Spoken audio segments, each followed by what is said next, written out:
Hello students, आप सभी का एक बार फिर स्वागत है मेरे चैनल में। आज देखिए मैं आपको शुरुआत करूंगा प्रश्नावली 7.5 समाकलन में जो एनसीईआरटी में दे रखी है, और वो है आंशिक भिन्नों पर आधारित, यानी आंशिक भिन्नों द्वारा समाकलन। यही आपको सीखना है। इसमें 5 या 6 तरीके के शायद नियम भी हैं। तो देखिए, पहले जो मैंने शुरुआत की है, 2 नियम मैंने लिखे भी हैं, वो आपको पहले बता देता हूं, तब इन पर आधारित सवाल भी बताऊंगा। देखिए, कोई भी समाकलन का क्वेश्चन अगर आपको इस रूप में मिलता है, इसका मतलब क्या है? देखिए, हर वाले भाग में 2 गुणनखंड हैं, x प्लस माइनस ए तो नियतांक है, x प्लस माइनस बी एक नियतांक है। यानी ये 2 गुणनखंड हैं, रैखिक गुणनखंड, जिनकी गुणा करें तो वो द्विघातीय बनेगी, लेकिन ये गुणनखंडों के रूप में है। लेकिन अंश वाला जो भाग है, या तो उसमें केवल नियतांक होगा, जैसे कि मैंने p लिखा है, या एक रैखिक फलन होगा जिसमें x की पावर 1 है। अब देखिए, आंशिक भिन्न को नियम आपको बता रहा हूं मैं। आंशिक भिन्न हम उन्हीं फलनों की कर सकते हैं जिसमें हर में घात ज्यादा हो, अंश में घात कम हो। यहां देखिए, इसलिए मैंने लिखा, नीचे अगर मैं गुणा करता हूं तो पावर 2 आ जाएगी, ऊपर पावर 1 ही है, यह नियतांक है। ऊपर अगर पावर 2 होती तो उसके आंशिक भिन्न नहीं होती। यह आपको ध्यान रखना है। यानी जब भी आपको 2 गुणनखंड मिलेंगे तो या तो ऊपर नियतांक होना चाहिए या रैखिक फलन होना चाहिए। रैखिक यानी जिसमें x की पावर 1 हो, तब हम उनके आंशिक भिन्न कर सकते हैं। कैसे? जो पहला गुणनखंड है उसके ऊपर तो मैंने नियतांक a माना है, प्लस जो दूसरा गुणनखंड है उसके ऊपर नियतांक मैंने b माना है। यानी इन दोनों को अगर हम एलसीएम लेके जोड़ें तो उत्तर हमारा यही निकल के आएगा। इसी को कहते हैं आंशिक भिन्न, इसी रूप को कहते हैं देखिए आंशिक भिन्न। यानी इन्हें हम अलग अलग सेपरेट कर दें, फिर इनका समाकलन भी कर सकते हैं। अभी इस कंडीशन में इनका समाकलन नहीं हो सकता। तो ये देखिए आंशिक भिन्नों का पहला नियम है। अभी मैं पहला नियम का ही सवाल आपको बता रहा हूं। ये देखिए, जैसे कि क्वेश्चन नंबर 5 लिखा है, 2x upon x square plus 3x plus 2, 2x upon x square plus 3x plus 2। अब देखिए, आप लोग ये सोचेंगे, जो मैंने इससे पिछली प्रश्नावली कराई थी उसमें भी मैंने इस तरीके के क्वेश्चन बताए थे। अगर ऊपर एक रैखिक फलन हो यानी x की पावर 1 और नीचे एक द्विघातीय समीकरण हो, तो हम इसका अवकलन लाने की कोशिश करते हैं ऊपर, यानी कि 2x प्लस 3। तो हम 3 जोड़ते 3 घटाते, तब भी हो सकता है। लेकिन यह बात ध्यान रखें, अगर किसी द्विघातीय समीकरण के गुणनखंड हो जाएं तो हम उसको आंशिक भिन्नों वाले मेथड से भी कर सकते हैं। यह इसका दूसरा रूप है। यह बात देखें, अगर किसी द्विघातीय समीकरण के गुणनखंड नहीं होंगे तो ये वही मेथड हुआ 7.4 एक्सरसाइज वाला कि हम इसका अवकलन लाने की कोशिश करेंगे। लेकिन अगर इसके गुणनखंड हो जाएं तो इसके 2 मेथड हो गए, एक तो आज मैं बताऊंगा, एक मैं 7.4 में बता चुका। इसके लिए गुणनखंड पॉसिबल हैं, मैं सीधा ही लिख दूंगा वो क्या क्या पॉसिबल है। 2 के ऐसे गुणनखंड जिन्हें जोड़ के 3 आए, तो 2 और 1 3। चलिए मैं सीधा लिख देता हूं, एक तो x प्लस 2 और दूसरा हो गया x प्लस 1। ये देखिए, ये क्वेश्चन आपको ऐसे भी लिख के दे सकते थे। तो ये आप क्वेश्चन आने से पहले देख लें, अगर आपको ये मेथड आसान लगे तो आप इस मेथड से करके आए, और अगर 7.4 एक्सरसाइज वाला मेथड आसान है, यानी जिसमें पूर्ण वर्ग भी बनाना पड़ता है, टी मानना पड़ता है, तो आप उससे करके आए। चलिए देखते हैं अब इसके बाद जो मैंने नियम लिखा। तो पहले मुझे इसकी आंशिक भिन्नें करनी है। अभी इसको समाकलन नहीं कर सकते, मैं समाकलन का चिन्ह भी देखिए नहीं लगाऊंगा। 2x upon x plus 2 x plus 1 equal to a upon, देखिए मैं वैसे ही लिख रहा हूं जैसे नियम है, a अपॉन पहला गुणनखंड यानी कि x प्लस 2 प्लस a के साथ आप x प्लस 1 भी ले सकते हैं, ये कोई नियम नहीं है, प्लस b अपॉन दूसरा गुणनखंड यानी कि x प्लस 1। ये बात ध्यान रखें, a के साथ आप x प्लस 1 ले सकते हैं, b के साथ x प्लस 2 ले सकते हैं। कोई फर्क नहीं पड़ेगा। चलिए अब आगे सॉल्व करते हैं। इसे तो मैंने ऐसे ही लिखा हुआ रहने दिया, 2x upon x plus 2 x plus 1। इसका मैंने एलसीएम लिया, यानी a into x plus 1 plus b into x plus 2 बटे एक्स प्लस 2 एक्स प्लस 1। ये एलसीएम था। और एलसीएम आपका देखिए वही आएगा जो इधर है, ये कैंसिल आउट हो जाएगा। ये हर क्वेश्चन में देखिए जितने भी मैं बताऊंगा आंशिक भिन्नों के, सब में एलसीएम क्योंकि वही आता है, वो कैंसिल आउट हो जाता है। अब देखिए यानी कि जो हमारे पास बचा 2x इक्वल टू, वो केवल इतना बचा a into x plus 1 plus b into x plus 2। अब हमें इन समीकरणों को हल करके a और b के मान निकालने हैं। तो एक मेथड तो देखिए ये है, पहले मैं a की गुणा करूं अंदर और b की गुणा करूं, फिर x का गुणांक जो भी आएगा वो 2 के इक्वल रखना है। और जो केवल नियतांक देखिए मैं आपको बताता हूं, देखिए ax plus bx, x common ले तो क्या बचा a प्लस b। तो आपका देखिए यही तो आएगा। मैं आपको चलिए हिंट दे देता हूं, x वो तो आगे देखिए ये a प्लस b, और ये a प्लस 2b ये मैंने अलग कर दिया a प्लस 2b। उसकी तुलना देखिए पूरी समीकरण की जब हम इससे करेंगे 2x से, चलिए मैं लिख देता हूं। तो x का गुणांक देखिए कितना है a प्लस b, और यहां पे x का गुणांक कितना है 2, तो a plus b is equal to 2, पहली समीकरण। और ये है केवल नियतांक यानी कि a प्लस 2b। यहां तो केवल नियतांक है ही नहीं, तो इसे हम 2x प्लस 0 भी तो पढ़ सकते हैं, तो ये चीज 0 के इक्वल मानी जाएगी, यानी ये इक्वल टू 0। दोनों को हम सॉल्व कर लें। b का मान आ रहा है देखिए माइनस के 2, a का मान आ रहा है 4। ऐसे कर सकते हैं आप, कोई गलती नहीं है। अब मैं आपको दूसरा मेथड भी बता देता हूं। देखिए अगर हम इसमें गुणा नहीं करें, मैं आपको बताता हूं कैसे निकल आएगा, उसमें कोई समीकरणें भी बनानी नहीं पड़ेंगी।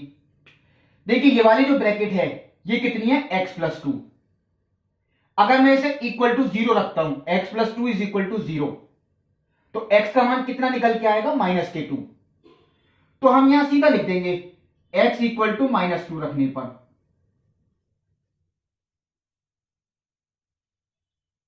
देखिए वो मैंने यहीं से निकाला, देखिए x इक्वल टू माइनस 2 रखने पर क्या बेनिफिट होगा। देखिए अगर मैं x की वैल्यू माइनस 2 रखता हूं, वो भी देखिए इस समीकरण में, तो माइनस 2 इंटू 2 वो हो गया देखिए माइनस के 4।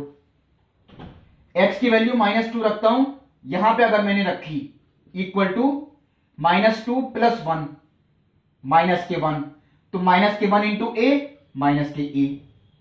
और यहां मैं अगर x की वैल्यू माइनस 2 रखता हूं, क्योंकि पूरे में ही रखनी है, तो माइनस 2 प्लस 2 0, और 0 इंटू बी वो 0 हो गया, इसीलिए तो रखते हैं।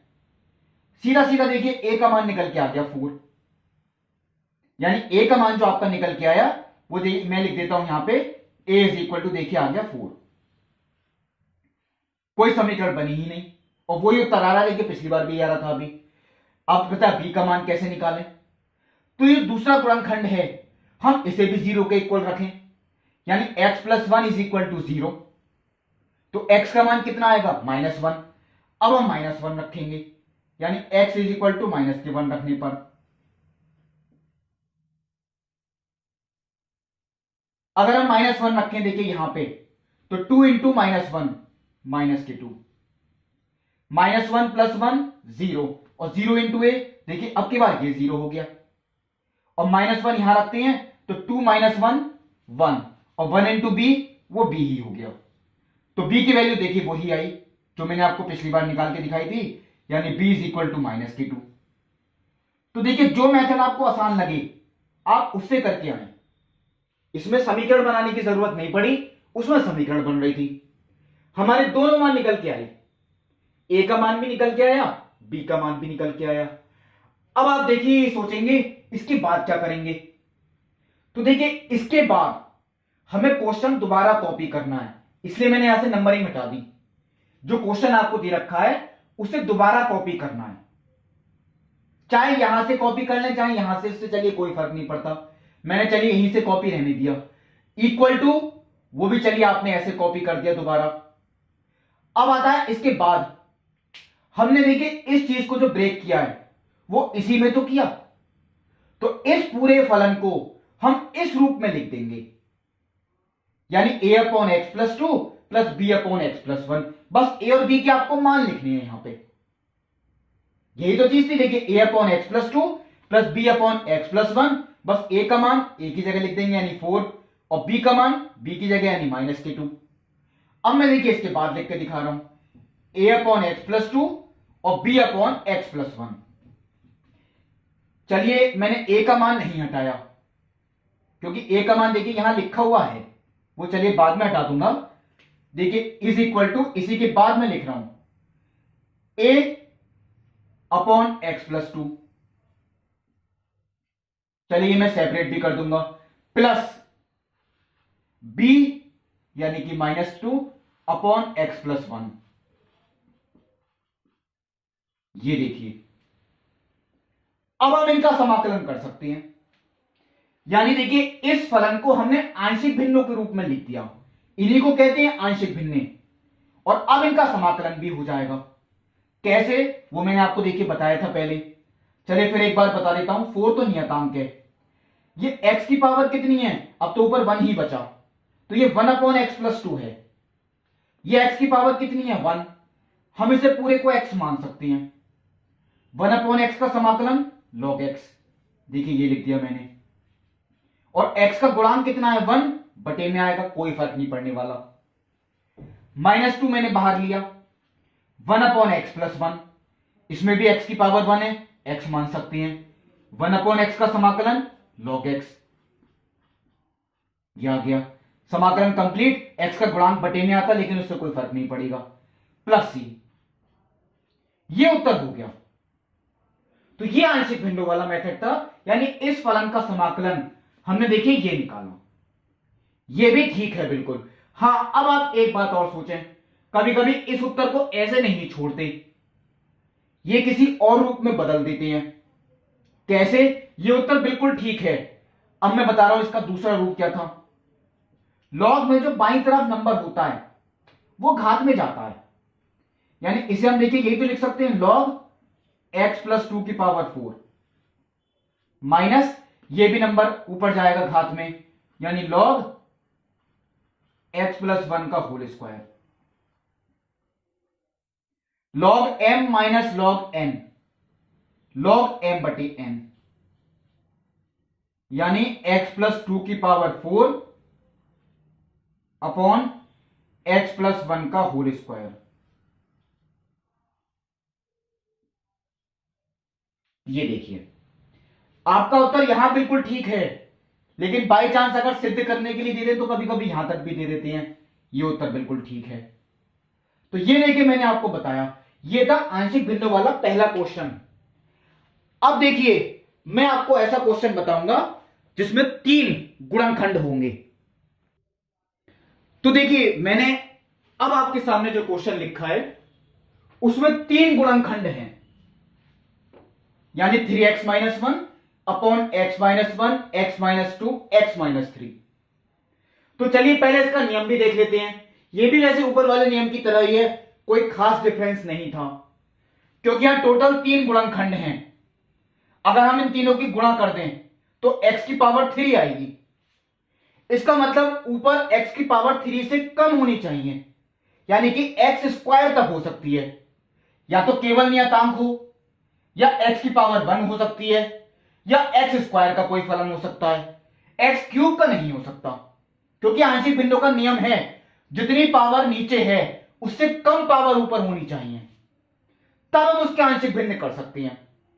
अब इसमें भी देखिए वही नियम, पहला गुणनखंड उसके लिए मैंने a नियतांक उसे अलग कर लिया, प्लस b अपॉन दूसरा गुणनखंड, प्लस c अपॉन तीसरा गुणनखंड, ये एबीसी के मान हम निकालेंगे। यही चीज देखिए मैंने लिख दी, ये तो खैर आपको गुणनखंडों के रूप में ही दे रखा है, तो मैंने ये पहले देखिए कॉपी कर रखा है, a अपॉन पहला गुणनखंड यानी x minus one, plus b upon x minus two, plus c upon x minus three. अब इसका हमें एलसीएम भी लेना है, चलिए मैं इसे ऐसे ही हेजिंग का साइन लगा के कॉपी कर देता हूं, क्योंकि इसका एलसीएम थोड़ा लेंथी है।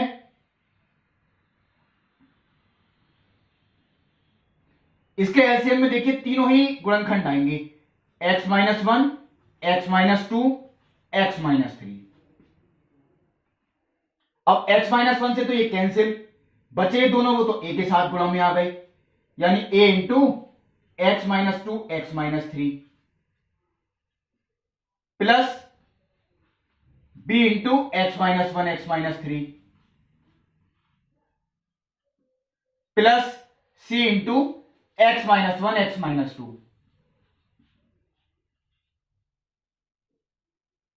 ये देखिए एलसीएम आपका कैंसिल, वो इससे कैंसिल हो गया, तो बचा क्या, केवल 3x-1 इक्वल टू वो ये चीज बची।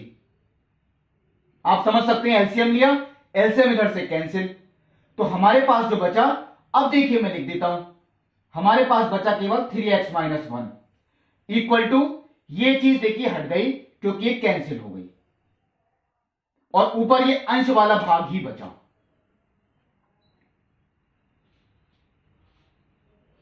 अब हमें इसे सॉल्व करके एबीसी के मान निकालने हैं। इस समीकरण को सॉल्व करके किसके मान निकालने हैं, एबीसी के मान। अब देखिए एक मेथड तो वही हुआ जो मैंने आपको बताया, पहले मैं ए की गुणा करूं अंदर, फिर बी की गुणा करूं, फिर सी की गुणा करूं, फिर इसमें समीकरणें बनेंगी। यहां कितने नियतांक के, 3, तो इसकी 3 समीकरणें बनेंगी, उन्हें हल करना है आपस में। वो लेंथी मेथड होता है, पिछले क्वेश्चन में देखिए इतनी प्रॉब्लम नहीं थी, वहां 2 नियतांक थे केवल। अब मैं आपको देखिए वही मेथड बता रहा हूं जो मैंने आपको बताया था, हम बिना समीकरण बनाए इनके मान कैसे निकाल सकते हैं। तो मैंने आपको देखिए क्या कहा था, पहले देखिए ये वाला गुणनखंड है, अगर हम इसे 0 के इक्वल रखें, x की वैल्यू कितनी आएगी, 1। मैं चलिए यहां लिख देता हूं x इक्वल टू 1 रखने पर,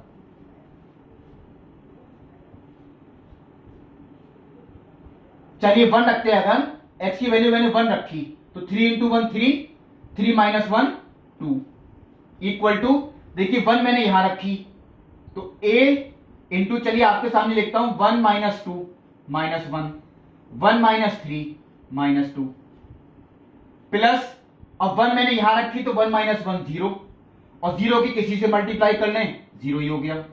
1 माइनस 1 यहां भी रखिए, देखिए 1 0, और 0 के किसी से मल्टीप्लाई कर लें 0 ही आ गया। इसका मतलब इसमें कोई प्रॉब्लम नहीं थी, देखिए 2a इज इक्वल टू 2, इसका मतलब a इज इक्वल टू 1। पहला नियतांक आपका आ गया।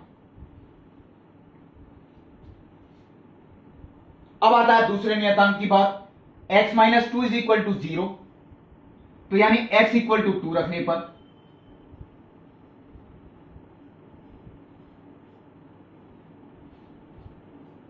क्या आएगा, देखिए x की वैल्यू 2 रखते हैं, वो भी देखिए किसमें, इसी में ही रखनी होती है, मैंने राइट लगा दिए, तो 3 दूनी 6, 6 माइनस 1 5,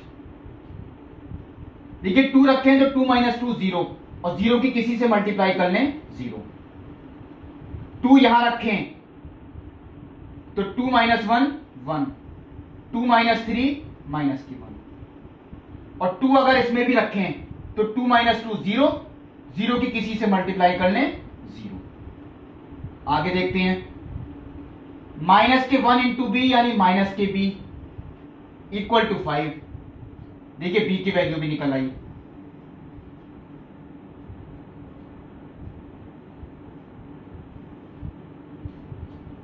सी की value x minus 3 is equal to 0, x equal to 3 रखने पर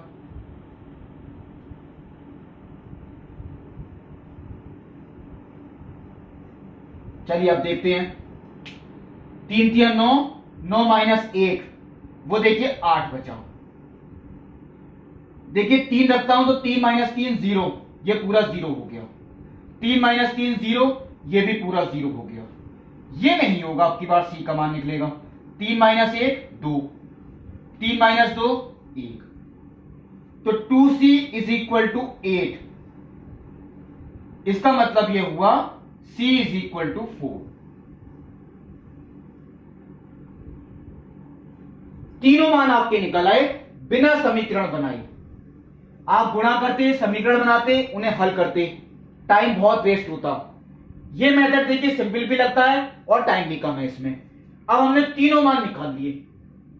अब देखिए जो मैंने आपको बात बताई थी, हमें इस सब के बाद यानी जब हम मान निकाल चुके होते हैं तो हमें क्वेश्चन दोबारा कॉपी करना होता है, उसमें ए बी सी के मान रखने होते हैं।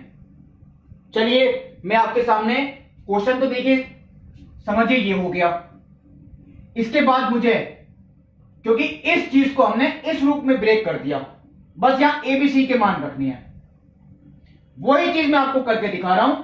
ए का मान 1, बी का मान -5, सी का मान 4। चलिए मैं आपके सामने पहले इतना लिख देता हूं। देखिए इस चीज को जो हमने ब्रेक किया था, ए का मान 1, a upon x minus 1 plus b upon x minus 2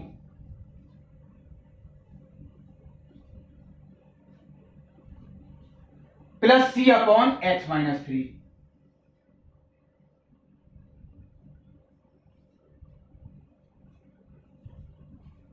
ये देखिए अब मैंने सारे मान रख दिए। अब मैं एक चीज हटा देता हूं। अब हमें इसका समाकलन करना है। बहुत सिंपल है, जैसे पिछले क्वेश्चन में किया। ये x की पावर 1 है, हम इसे x मान सकते हैं पूरी ब्रैकेट को, तो 1 अपॉन एक्स का समाकलन log x। चलिए ये आ गया। माइनस के 5, 1 अपॉन, ये भी x मान सकते हैं क्योंकि x की पावर 1 है, 1 अपॉन एक्स का समाकलन log x plus 4, 1 upon x minus 3, ये भी x की पावर 1 है, हम इसे x मान सकते हैं, तो 1 अपॉन एक्स का समाकलन log x। और देखिए x के गुणांक तीनों में 1 है, वो बटे में आते, कोई फर्क नहीं पड़ता उनसे। चलिए समाकलन कंप्लीट। प्लस मैंने k लिखा क्योंकि मैंने c मान चुका था पहले ही, इसलिए c को हम दोबारा यूज नहीं कर सकते। आप किसी और लेटर से रिप्रेजेंट कर दें, c डैश लिख दें, मैंने k लिख दिया। ये उत्तर बिल्कुल ठीक है, कोई गलती नहीं है इसमें। और चाहें तो आप पावर को ये पावर के रूप में ले आ सकते हैं, log m plus log n, log m into n। ऐसा वैसे देखिए कोई मैंडेटरी नहीं होता, ये आप लिख सकते हैं इतना। ये बिल्कुल ठीक उत्तर है। तो ये देखिए 3 गुणनखंड वाला मेथड, ये भी मैंने आपको बताया। अब देखिए जो क्वेश्चन आप कर सकते हैं होमवर्क में, पहले देखिए वो आपको बताता हूं। पहला क्वेश्चन आप कर सकते हैं क्योंकि वो 5वें की तरह है। दूसरा क्वेश्चन देखिए, आप जरूरी नहीं इसके आंशिक भिन्न ही करें। दूसरे क्वेश्चन में देखिए, दूसरा क्वेश्चन आपको ये दे रखा है 1 अपॉन एक्स स्क्वायर माइनस 9। ये सीधा सूत्र लग जाएगा इसमें। कौन सा, मैं आपको याद दिलवाता हूं, शायद क्योंकि प्रश्नावली में यूज नहीं हुआ था। 1 अपॉन एक्स स्क्वायर माइनस ए स्क्वायर, अंडररूट नहीं है यहां पे, अंडररूट वाला यूज हो गया था, ये बिना अंडररूट वाला है। ये एक भी क्वेश्चन नहीं था 7.4 में। 1 अपॉन एक्स स्क्वायर माइनस ए स्क्वायर, इसका समाकलन, तो इसका तो देखिए सीधा सूत्र है 1 अपॉन 2a, ए का मान 3, लॉग एक्स माइनस ए अपॉन एक्स प्लस ए प्लस सी, ये 1/6 हो गया। सीधा आंसर आ गया आपका। ये सीधा सूत्र ही है, इसमें कोई आंशिक भिन्न करने की जरूरत नहीं है। या आप लोग सीधा सूत्र चाहते हैं आंशिक भिन्नों से कर लें, हो जाएगा क्वेश्चन ये भी। तीसरा क्वेश्चन देखिए मैंने आपको करके दिखाया। चौथा क्वेश्चन बिल्कुल तीसरे क्वेश्चन की तरह है, कोई डिफरेंस नहीं। पांचवा भी मैंने आपको देखिए करके दिखाया। देखिए छठा मैं आपको बताऊंगा इसी वीडियो में, बहुत अच्छा क्वेश्चन है, लेकिन पहले देख लेता हूं आगे जो आज मैंने इन दोनों नियम पे बताए वो कौन कौन से हो सकते हैं। वो देखिए हो सकते हैं, एक तो 10th क्वेश्चन, क्योंकि 10th क्वेश्चन में जो ब्रैकेट है एक्स स्क्वायर माइनस 1, उसके गुणनखंड हो जाएंगे x प्लस 1, एक्स माइनस 1। अब ये 3 गुणनखंड हो गए, तो ये यही मेथड हो गया। और यही देखिए 11th क्वेश्चन में भी नजर आई मुझे, x square minus 4, x plus 2 into x minus 2, इसमें भी 3 गुणनखंड हो गए, ये भी इसी तरीके का हो गया। तो ये भी आप कर सकते हैं। तो जो मैंने आपको क्वेश्चंस बताए 10th है, 11th है, शुरू के 5 क्वेश्चन, छठा चलिए मैं बताता हूं, और आप एक क्वेश्चन और भी कर सकते हैं जो मेरे को नजर आता है, वो है क्वेश्चन नंबर 22, क्योंकि वो बहुविकल्पीय के रूप में दे रखा है, वो आप कर सकते हैं। तो चलिए अब मैं आपको जो क्वेश्चन बताऊंगा वो है क्वेश्चन नंबर 6। अब देखिए जो क्वेश्चन नंबर मैंने 6 लिखा है वो भी मैं इसलिए बताऊंगा क्योंकि इसमें थोड़ा सा डिफरेंस है। कैसे? देखिए आप लोग ये सोचेंगे कि दो गुणनखंड तो अब भी हैं यहां पे, क्योंकि पहला गुणनखंड आप x मान सकते हैं, x माइनस 0 पढ़ेंगे इसे तो ये गुणनखंड ही है, ये दूसरा गुणनखंड है। लेकिन ये अगर द्विघातीय है तो ऊपर की देखिए द्विघातीय है, जबकि मैंने नियम क्या बताया था, ऊपर पावर हमेशा कम होनी चाहिए। यहां तो इक्वल है क्योंकि नीचे भी एक्स स्क्वायर है ऊपर भी एक्स स्क्वायर, यानी एक्स की पावर जो है वो सेम है। अगर ऐसी कंडीशन होती है यानी सेम है या ज्यादा भी हो ऊपर, तो पहले हमें भाग करना पड़ेगा। ये बात ध्यान रखते, देखिए अगर पावर कम है ऊपर तो बिल्कुल ठीक है, क्वेश्चन हम स्टार्ट कर देंगे करना आंशिक भिन्न। लेकिन अगर पावर इक्वल है या पावर ज्यादा है अंश में, तो हमें पहले भाग करना पड़ेगा, और भाग करके इसकी पावर अंश में वो हमें कम करनी है। अब चलिए भाग कैसे करें, ये देखिए मुझे इससे भाग करना है, ये कितना है, x माइनस के 2x स्क्वायर, x माइनस के 2x स्क्वायर। तो चलिए मैं इधर कर देता हूं माइनस के 2x स्क्वायर प्लस के x। हम इसे ऐसे भी लिख सकते हैं, माइनस के 2x स्क्वायर को मैंने पहले लिख दिया, x को मैंने बाद में लिख दिया, और इससे मुझे भाग करना है इस चीज को 1 माइनस एक्स स्क्वायर। इसे मैं ऐसे भी लिख सकता हूं माइनस के एक्स स्क्वायर प्लस के 1। अब देखिए इसे अगर हम भाग करते हैं, चलिए मैं जो नियम थे ये लिखे हुए ये मैं हटा देता हूं, क्योंकि इतना तो देखिए आप समझ भी गए होंगे जो मैंने यहां नियम लिखे थे। अब जैसे अगर हम इसे भाग करते हैं तो देखिए माइनस के 2x स्क्वायर, ये माइनस के एक्स स्क्वायर, तो ये 1/2 बार जाएगा, क्योंकि 1/2 की देखिए मैं इससे गुणा करूं अगर, तो 2 से 2 कैंसिल, माइनस के एक्स स्क्वायर और प्लस के x/2। तो चलिए प्लस के जो x/2 है वो मैंने यहां लिख दिया है, प्लस के x/2। ये है देखिए वो, क्योंकि ऊपर था ही नियतांक, उसमें से हम किसी को घटा नहीं सकते, ये x का पद है, इसलिए मैंने थोड़ा अलग लिखा। ये 1/2 बार गया भाग, 1/2 की पूरे से गुणा करी तो देखिए माइनस के एक्स स्क्वायर और प्लस के x/2। अब देखिए जब जैसे आप भाग सीखते आए हैं इनके चिन्ह बदलते हैं, यानी ये तो हो गया प्लस का, ये है माइनस का, ये कैंसिल हो गए, तो बचा क्या आपका, एक तो प्लस के 1 क्योंकि इसमें से तो कुछ घटाना ही नहीं है, और ये बचा माइनस के x/2। ये आता है देखिए, ये तो बचा 1/2 और ये बचा 1 माइनस x/2, एक यानी 1/2 बार ही भाग जाएगा और भाग इसमें जाएगा भी नहीं। अब इसे लिखते कैसे हैं आप लोगों को शायद ध्यान भी हो, ये चलिए मैं बता देता हूं एक बार। देखिए भाज्य को आप क्या लिखते हैं, भाजक गुणा भागफल प्लस शेषफल। भाज्य को देखिए भाज्य ऊपर ही तो है, तो भाज्य को हम क्या लिखेंगे, भाज्य बराबर भाजक गुणा भागफल प्लस शेषफल।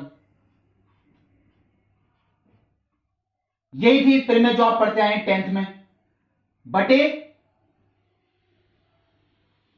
ये मैंने ऐसे ही लिखा रहने दिया, ये देखिए मैंने लिख दिया।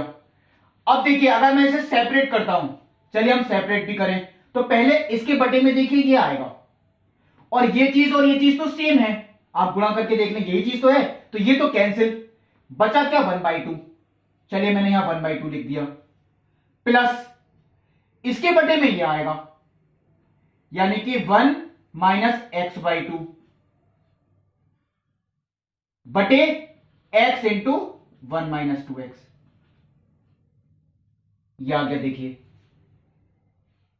इसके बटे में देखिए ये लिख दिया मैंने, और इसके बटे में ये लिख दिया, ये आ गया देखिए आपका।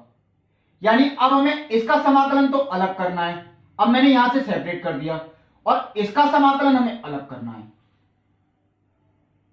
तो अब आप देखिए एक बात नोट करें, 1/2 तो नियतांक है, वो तो बाहर आ गया, अंदर क्या बचेगा 1, और 1 का समाकलन क्या होता है x, तो सीधा लिख दिया मैंने ये x/2 हो गया, क्योंकि 1/2 बाहर आ गया, 1 बचा, 1 का समाकलन x, ये तो आ गया। प्लस अब देखिए इस वाले पार्ट की बात, अगर मैं ऊपर एलसीएम लेता हूं तो वो 2 आएगा और वो 2 नीचे आ जाएगा, और वो नियतांक है वो मैंने भी बाहर ले लिया, यानी ये जो पोर्शन बचा आपका वो देखिए ये बचा 2 - x upon x into 1 - 2x। ये देखिए ये आपका दूसरा पोर्शन हो गया, इस पे भी चलिए मैं ब्रैकेट लगा देता हूं। अब देखिए इसका हम जो करेंगे समाकलन वो आंशिक भिन्नों से करेंगे, क्योंकि देखिए अब इसमें x की पावर 1 है ऊपर और नीचे द्विघातीय है, या x की पावर 2 मान सकते हैं। तो ये क्वेश्चन तो देखिए उसी क्वेश्चन की तरह हुआ जैसे मैंने 5th करके दिखाया। चलिए फिर भी एक बार बता देता हूं, ये चलिए मैंने यहां तक छोड़ा, बात रही इसकी आंशिक भिन्नों की, तो आप कोशिश ये करें बोर्ड की कॉपी में भी आप आंशिक भिन्न साइड में करके दिखा सकते हैं, जैसे मैं देखिए यहां करके दिखा रहा हूं 2 - x upon x into 1 - 2x equal to देखिए a अपॉन x प्लस b अपॉन 1 - 2x। एलसीएम देखिए यही आएगा, नहीं लिखूंगा इस बार, आप लोग भी चाहे नहीं लिखें, आप लोग सीधा यही वाला स्टेप लिख दिया करें 2 - x इक्वल टू, क्योंकि एलसीएम तो कैंसिल, a की गुणा तो देखिए इससे हो जाएगी और b की गुणा इससे हो जाएगी।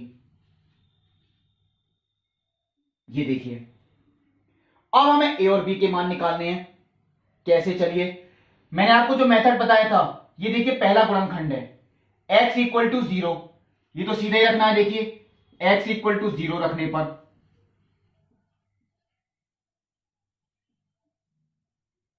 0 रखते हैं तो यहां 0 रखना है, 2 - 0 2 हो गया, 0 रखेंगे ये तो 2 इंटू 0 0, 1 - 0 1, 1 इंटू ए हो गया, और ये 0 ही हो गया, आपका पहला आंसर निकल आया, ए की वैल्यू 2 आ गई। अब देखिए ये यहां से x का मान क्या आ रहा है, 1 - 2x equal to 0, 2x equal to 1, x equal to 1/2 रखने पर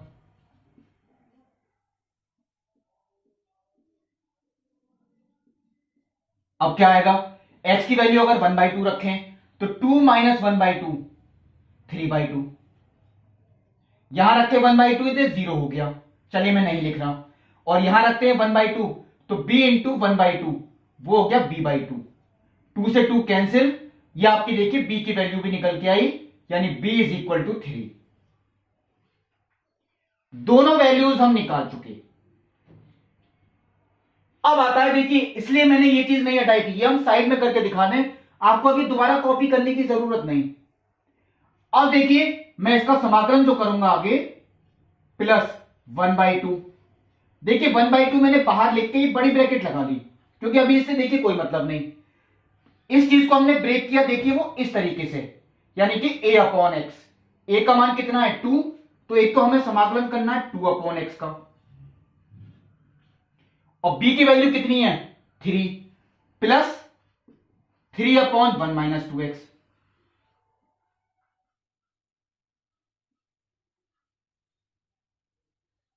ये देखिए यही चीज को हमने देखिए इस तरीके से ब्रेक कर लिया।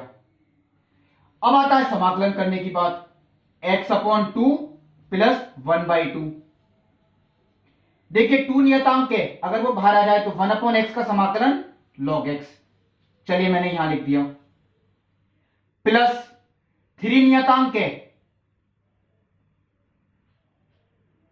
इसमें x की पावर कितनी है 1, इसे हम x मान सकते हैं, तो 1 अपॉन एक्स का समाकलन log x, यानी कि log 1 - 2x, लेकिन यहां x का गुणांक कितना है -2, यहां तो चलिए कुछ नहीं था, वो -2 बटे में आएगा, ये देखिए प्लस c, अब ये बिल्कुल ठीक। अब चलिए एक काम और करता हूं मैं, 1/2 की गुणा भी कर देते हैं, तो ये 2 से 2 कैंसिल हो गया, ब्रैकेट भी ओपन हो जाएगी, ये तो आपका देखिए पहला लॉग आ गया, माइनस यहां 2 कैंसिल नहीं होगा, गुणा में आएगा 3/4, 3/2 देखिए गुणा 1/2, ये हो गया 3/4 लॉग 1 - 2x। तो ये देखिए आपको मेथड ध्यान रखना था, अगर ऊपर पावर और नीचे पावर सेम है या ऊपर पावर ज्यादा है, जैसे कि मैंने देखिए एक क्वेश्चन और देखा, वो है क्वेश्चन नंबर 12।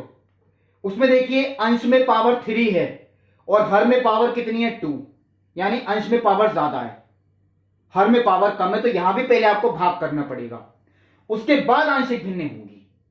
तो देखिए आंशिक भिन्नों का नियम, ये बात ध्यान रखें, आंशिक भिन्नों में पावर हमेशा अंश में कम होती है, हर में ज्यादा होती है, इक्वल भी नहीं होती। देखिए यहां इक्वल थी, मैंने भाग करके किया, यह बात आप लोगों को ध्यान रखनी है। तो ये देखिए जो मैंने पहले आपको इस वीडियो में क्वेश्चंस बताए, वो केवल 2 नियमों पर आधारित बताए। जो इसके अगले नियमों पर आधारित क्वेश्चंस हैं वो मैं आपको अगली वीडियो में बताऊंगा। तब तक के लिए नमस्कार।